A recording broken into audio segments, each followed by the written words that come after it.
And welcome to Queen City News Plus today. We have got Order in the Court always with you as we got anchor Brien Blakely. And I'm Chief Legal Analyst Khalif Rhodes. Khalif, always good to see you, man. How you been? I'm good. Trying to figure out if I can get my voice back. You know, that only means I had a wrestling. Yo, you had a wrestling tournament, so you're out there yelling and screaming and telling your son, what are you doing? Yep. Take that move, make that move. That is correct. And I was summarily told by one of his teammates, said, you guys are yelling too many things at them. Just let them wrestle. So for the next couple ones, I let them wrestle for the first. I love it. Meanwhile, I was in a baseball tournament, and I was sitting there just yelling as much as I could, too. See? Same thing, but I'm trying not to. I don't think because we yell, they'll do it anyway. It makes us feel better. Yeah. Meanwhile, our sons are like, okay, right, enough over there. Right. Did you win? Oh, man. Well, he had a good weekend. This was a major tournament. Didn't take, place, but big strides. I always tell them, we're just taking baby steps, man. 1% better every day. I love That's it. the goal. My son's still home, and I love that. That was a big move. Man, so I bet you were screaming in. Too. Yeah, I was like, oh, my God, I'm just glad the coach gave him consent to do that, because normally he'll try to do it on his own. Dating may be sitting for the rest of the day. Right. Well, we're sitting here, and we got our three topics on Order of the Court. Court is in session now. The first three topics, one of the first of the three topics we're going to talk about today, Federal Aviation Administration has received thousands of reports. You ever flown on a plane, and you smell those fumes, and these toxic fumes. You can find it. You're feeling it, smelling it more and more. It's become an issue. What are your rights as a passenger? Well, you got a lot of rights, and let's first talk about this smell, the stuff that folks are smelling. First of all, there's a number of folks that are getting sick. Right? They're getting sick from thousands of things that were filed with the FAA. These complaints since 2010, and most of them are on these Airbus A320 jets. That's the plane that most likely they found, because they do this thing called the bleeding air. Air, which is they're drawing air into the air cabin, and this is the key word, unfiltered. Flight attendants, pilots, and passengers are reported to have brain and nerve damage. Similar, and this is the part that killed me, Brien, because we are in an NFL season, similar to NFL players with repeated concussions. Doctors described repeated exposures as micro concussions. So you're telling me that these folks that are on the plane, that are working as pilots, that are working as flight attendants, that are actual passengers, are getting the same brain exposure and trauma that an NFL athlete is getting? These traumatic brain injuries is what they're saying. That's what one JetBlue flight attendant had. So you ask what type of remedies? I mean, you got a lot of remedies. There is a laundry list of folks that you can attempt to sue. So I tell you all the time, Brien, in law school, they tell us, you can sue everybody. You've been listening. Sue everybody. Start with a list. And so I got a list. I wrote it down. I checked it twice. All right, I got my pen. If I'm in this scenario, I'm suing the airline, the aircraft manufacturer, the FAA and the U.S. government, employers and third parties. And I'm suing anyone else that I may have forgotten. So let's look at the airlines. How do we sue the airlines? Straight negligence case. This is a duty of care. Do you have a duty? Did you breach it? Causation and damages. Well, damages, if I got a traumatic brain injury, if I'm getting these repeated micro concussions, then I'm going to bring a claim because I got the damages aspect. You have the duty to protect me, and now you've breached it because I've received these injuries. The last one is the hardest one, is that causation. But for your failure to do something to protect me, to not let this bleed air come into the cabin, I may not have had this injury. That's what will be the hardest part with this type of claim, but I think that will be the one that folks bring. Also, workers' compensation. You're a pilot. You're on the plane working as a flight attendant. Your expectation is to go to work and not get some type of traumatic brain injury, and so that's a pretty straightforward one as well. Then the last one would be a failure to warn, and this is all against to the airline. You have a duty. Here's the standard: if you knew or should have known that I, as the passenger, I, as the flight attendant, I, as the pilot, could receive some type of injury. And here's the key thing, Brien. There's evidence that they did know. There's evidence from a 2017 internal email that they did know that, yes, this is something that could cause, traumatic and catastrophic injuries to individuals. So that is going to be helpful for their case, but problematic for the airlines. And this is really because it's largely, the increase in reports is largely driven by the Airbus 320s, and the three largest airlines use this. It reports 7 times the rate of fumes events than their Boeing 737, which does not use the bleed air design. So JetBlue and Spirit, those are the airlines that use a lot of this aircraft. And the number of fume incidents saw a combined 660% surge between 2016 and 2024. And those fumes are described as smelling like a wet dog or a nail polish or something like that. I think we've all gotten in an airline. You go, oh, it doesn't smell too good here. Right. Well, they normally delay my flight because they're saying, hey, we got to go and clean the planes after it disembark and you guys can board. But they're not going to get rid of these types of smells. This, to me, is similar to, if I have to make an analogy between this case and an older case, it would probably be the asbestos cases, from the 80s, from the 70s, those type of cases. And why would I make that analogy? Is because the airlines are denying that there's anything wrong. That, hey, these airlines, these cabins are the best shape. They're meeting the standards as they should be. That's what the asbestos folks were saying during that time. And then after a while, studies show that, wait, you guys did know that there was something wrong. That not only were you on the outside saying that everything is fine, internally you were scrambling, trying to find ways to fix and to remedy the situation. You see the ads, those mesothelioma type of ads, those lung cancer ads, those asbestos ads. Well, that took 10 to 40 years after exposure for folks to be able to recognize, hey, I was in this situation and I got exposed to this. And then you get enough folks that were exposed. So now they're saying, I can bring this mass type of tort, multiple individuals in multiple states, not just single class action, but a class action that's nationwide. Those are the types of things that you can see in the 30s, in the 50s, in the 60s from asbestos. And I anticipate this cabin air situation is going to be the exact same way. And there's a lot of legislation that is tried to pass to curb this. I know John Garamendi, California, and Richard Blumenthal introduced a bill that would provide sensors on these aircrafts. That is stalled through a lot of the industry pushback, a lot of the lobbyists. Then in August, new legislation was introduced by Representative Maxwell Frost to require the filters on the passenger planes to completely eliminate this fume leakage on planes within 7 years. But that is still early going on. So they're trying to do something about that. But Airbus, it seems like, would have to be involved in a lot of this, the manufacture of this aircraft.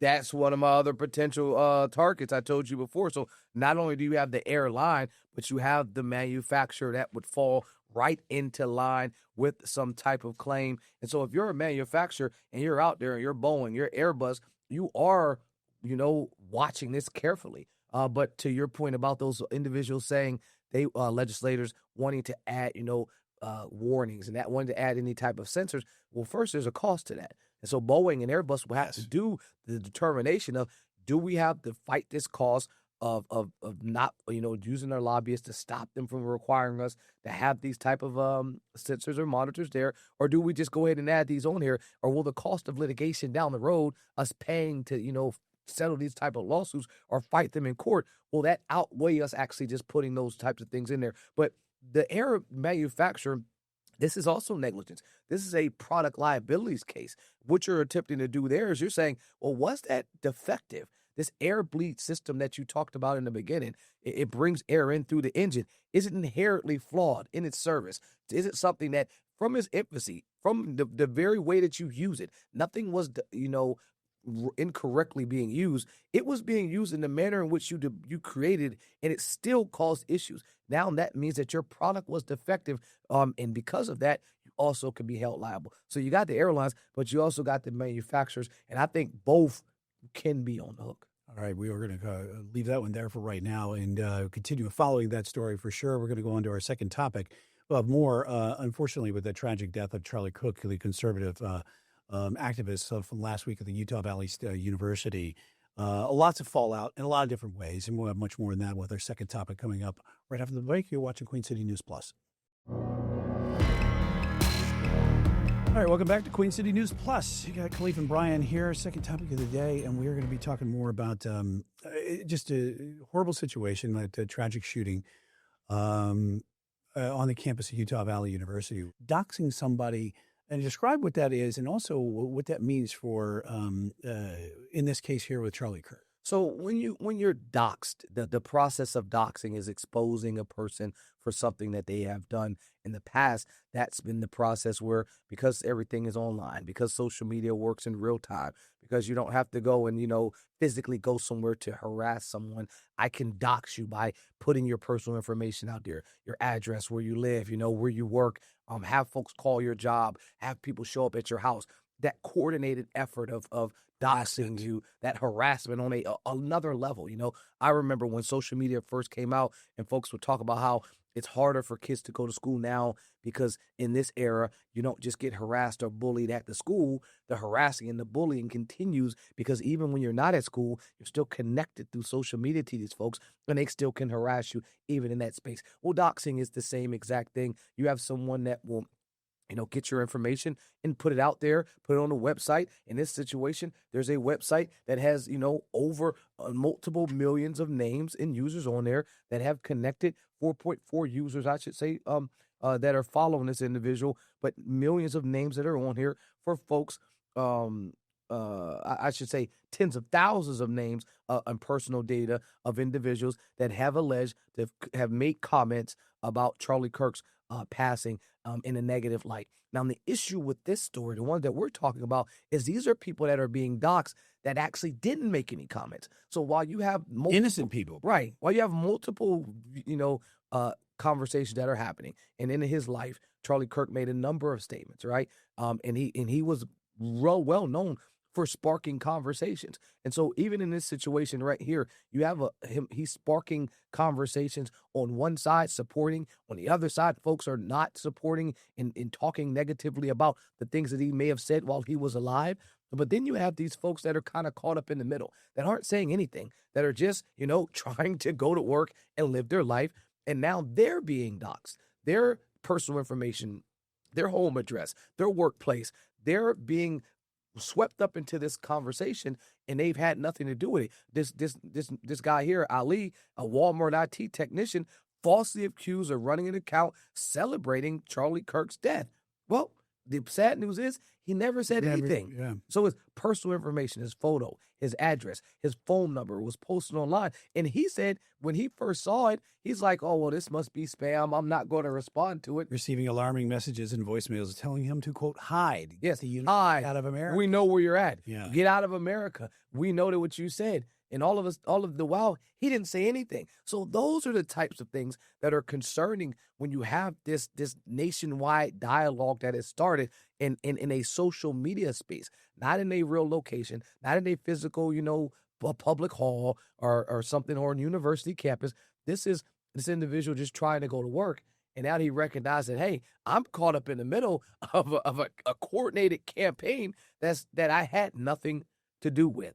And so you have a couple avenues that you can go to on the legal side.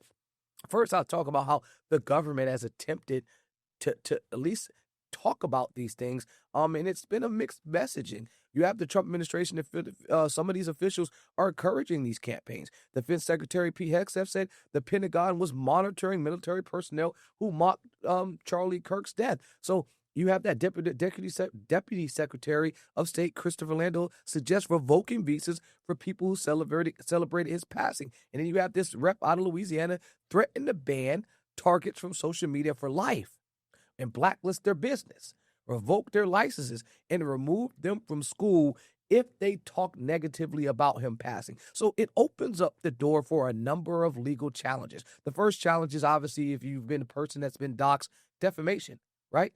You make a false statement about me that you knew or should have known that was false.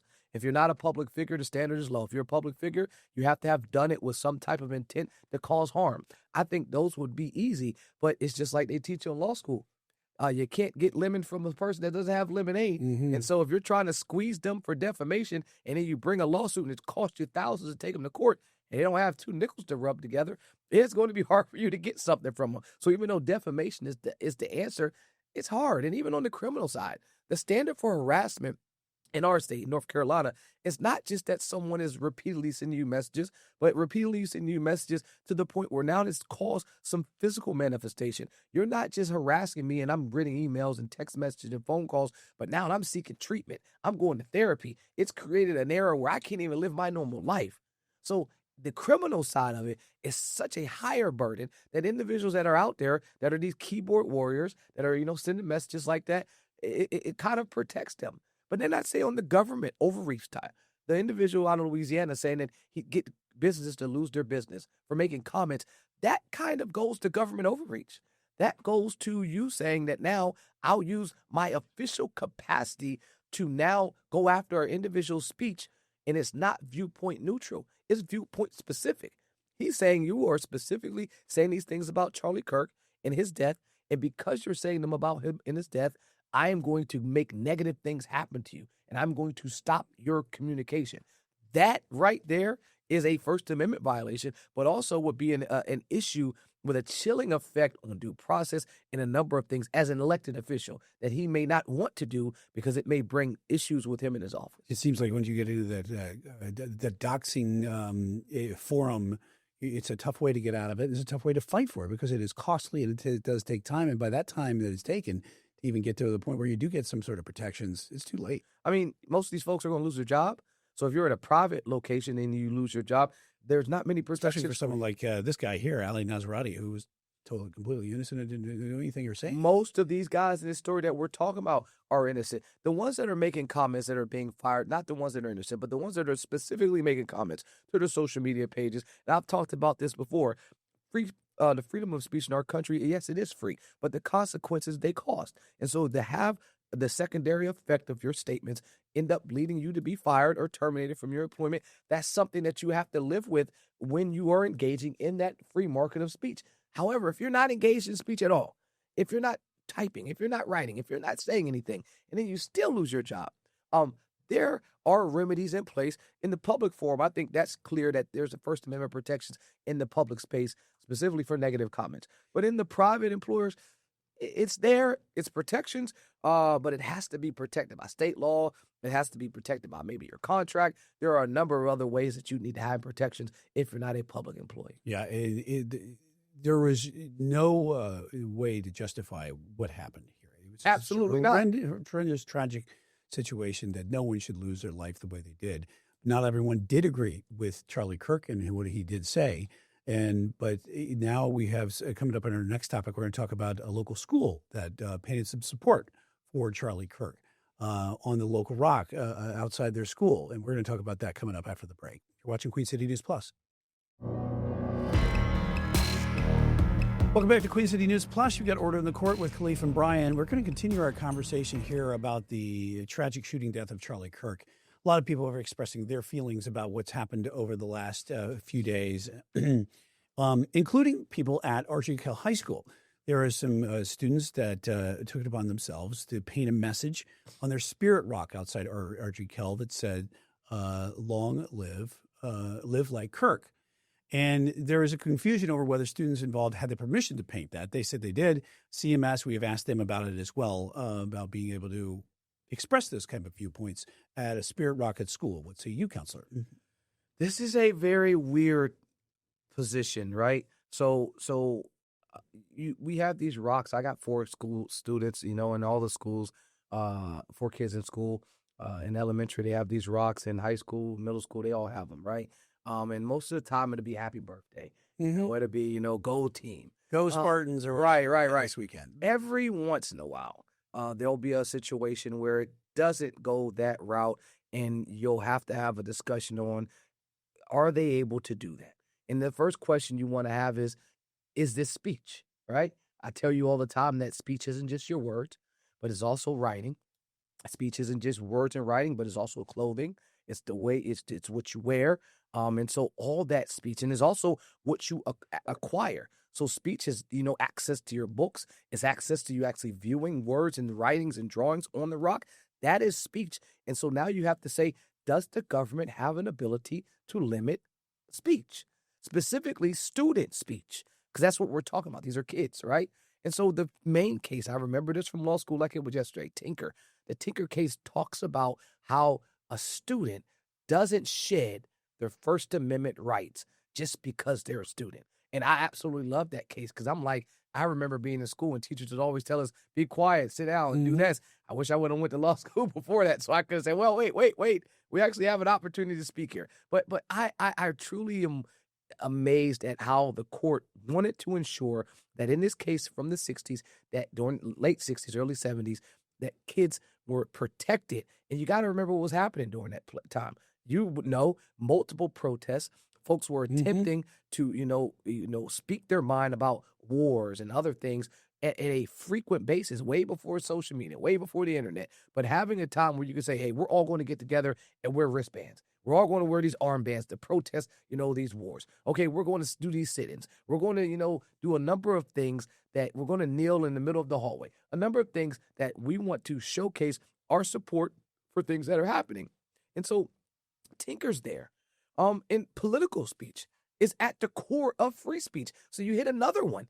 Not only are we talking about school speech and kids, but we're talking about political speech. So that's something that the court has overwhelmingly said you are protected, that a kid can have political speech, and it would be hard for the school to find a legal justification for stopping political student speech. Well, the thing is that they said they got the permission from the school to do so. Yep. But the school the district looks upon this as vandalism. Yep. And so they painted over this rock several times. And according to the CMS Code of Conduct, students were responsible for the vandalism. They may be disciplined, law enforcement may be contacted and cooperating with the investigation. According to the father, all three students, they were asked to give statements to Charlotte Mecklenburg Police. We have asked CMS ourselves here at Queen City News. Were they aware of the rock's message before it painted, and did all the students receive permission, as they claim? Yeah. And have other political figures and topics been allowed on the Spirit Rock in the past? See, Brien, CMS, yeah. I'm glad you're asking that question because I know the answer. 2020, in the wake of George Floyd and the civil unrest in this country, Black Lives Matter and the names of individuals that were killed were actually painted on that very rock. At Audrey Kell, who's had a long history of unflattering issues with dealing with race. But what happened in that situation? And that's more to the law. They painted on the rock. It gets vandalized the next day. Kids go out there and instead of having Black Lives Matter on there, someone put Blue Lives Matter on the rock. And they crossed out all the names of the folks that were on there and crossed them out with big red X's. So then there was a huge outpouring of community support. 100+ kids come out the next day and they repaint the rock. And it doesn't repaint it with Black Lives Matter, but it repaints it with, unity statements and things like that. And they don't put the names back on there. And you ask the question of why.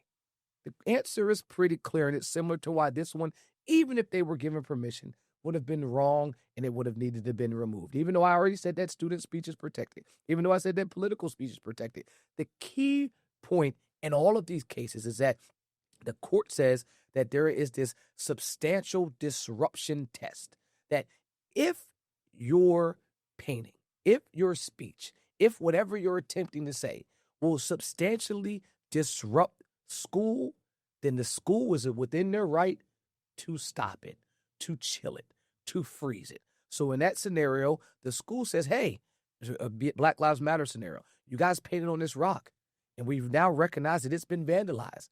So we're going to now allow you to paint it, but we're not going to put something up that will be substantially disruptive because now this will disrupt school. Back to the Charlie Kirk situation. You guys have painted this on this rock. We're not even sure if you have permission to paint it or not. But even if you did have permission to paint it, we recognize that this is something that is going to cause a substantial disruption. And because it will cause a substantial disruption, it's likely to cause this, and it's not hypothetical. It's not speculative. The standard for that is it has to actually be something that will cause a disruption. I can give you past examples. Wearing a button that talks about a political candidate, that's not likely to cause a disruption. But if you have placed up there something that's at the center of our topic of discussion, we have a polarizing lightning bolt type of figure that sets things on one side and riled up folks on the other side, this easily to be able to point to scenarios where that will be substantially disruptive. Just like in the Black Lives Matter scenario, where you have folks that will be strongly supporting it and folks that will be strongly against it. Clear test where it could be and will be substantially disruptive. And so you can see why both scenarios, the school while wanting to show support in the Black Lives Matter, had those students do it a different manner when they repainted it. In this scenario, first, make sure you have permission.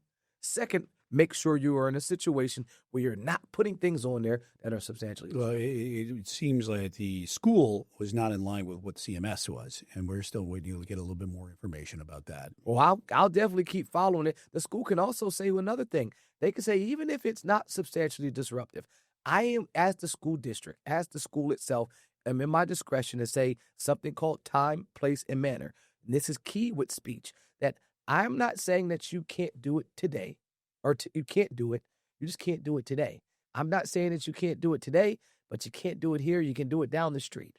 And that's the time, place, and manner argument that has long lasted in our case precedent. And you see that a lot with political speech. I want to demonstrate at the Republican convention. Well, you can demonstrate, but it can't be at the stadium or the arena. We'll let you down the street 10 miles from here. And so you can have your protest, but it won't be disruptive. That's the same standard that is there. And that is a clear First Amendment argument on how this scenario with this rock is playing out in real time, that individuals are attempting to circumvent what the Constitution, I should say, in terms of First Amendment, but what case law has laid out is what you're able to do. And the courts are clear. If it will be substantially disruptive, you can't do it. And in here, I think this is a clear example of a disruption that now they won't be able to paint that on the rock, because there are a significant portion of society that will be disrupted. And this isn't analogous to the button on the shirt or the armband. This is something that's lightning bolt and lightning. A lot to talk about as we have today here on Order in the Court with the Chief Legal Analyst Khalif Rhodes and myself, Brien Blakely. Certainly appreciate you joining us here as you've been watching Order in the Court and on the Queen City News Plus.